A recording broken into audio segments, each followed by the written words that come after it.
final episode of Loki's first season has a lot of huge implications on the entire future, past, and multiverse of the MCU and Marvel as a whole. And as most people are trying to connect the dots, it's pretty evident that they in fact set up a major factor that is coming to the MCU. And of course, these reveals paving the way for the Fantastic Four.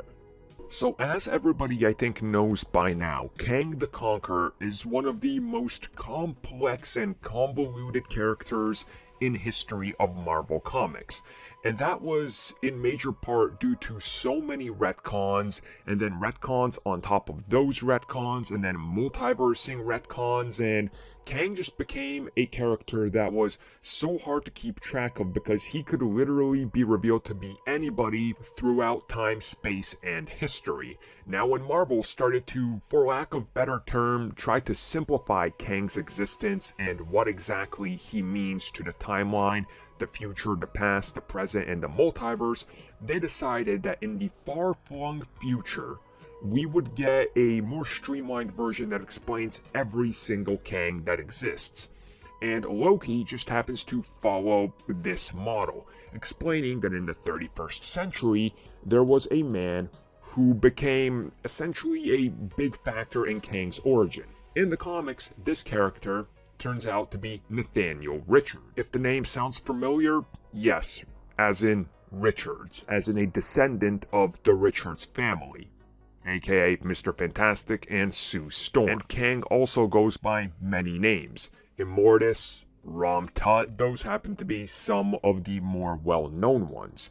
Now also in the latest episode, we saw the setup of the ending of the universe, the beginning and the birth of the universe, and how that ties into everything. Very much following what Marvel Comics actually did in the comics.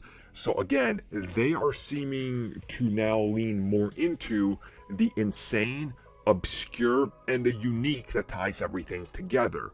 So with the rumors that started to show up on the internet about a year ago, that Reed Richards would in fact connect to Kang the Conqueror somewhere down the road, and that there would be a connection between the Richards name being important in the MCU, Marvel Studios has teased, pulling in that comic book connection, and then introducing Kang in Ant-Man Quantumania, the Kang proper Kang, not the Nathaniel Richards version, which we just saw.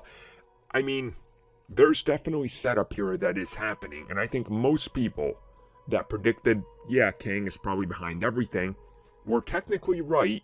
He was behind everything in Loki, just not the Kang that everybody thought. Instead, it's one of the other millions of versions that's out there because, as is explained, Kangs go after Kangs. Kangs fight Kangs. Other ones take on other identities to hide and fix the timeline in their favor. Again, they're literally pulling from the comics one-to-one. So I think you can start to see how they're already layering in the foundation of the Fantastic Four. Because the importance of those characters and what they do and how intelligent Reed Richards is and what he can do is honestly all in the blueprint for what they just set up. It's just going to take a lot more explaining to get to that point because there's a lot to go over in regards to Kang alone before we get to the Fantastic Four. And now with Loki's first season out of the way, setting up a second season, him in Quantumania, and of course the Multiverse of Madness and everything, you start to see how it's all going to fall into a giant jumbled up puzzle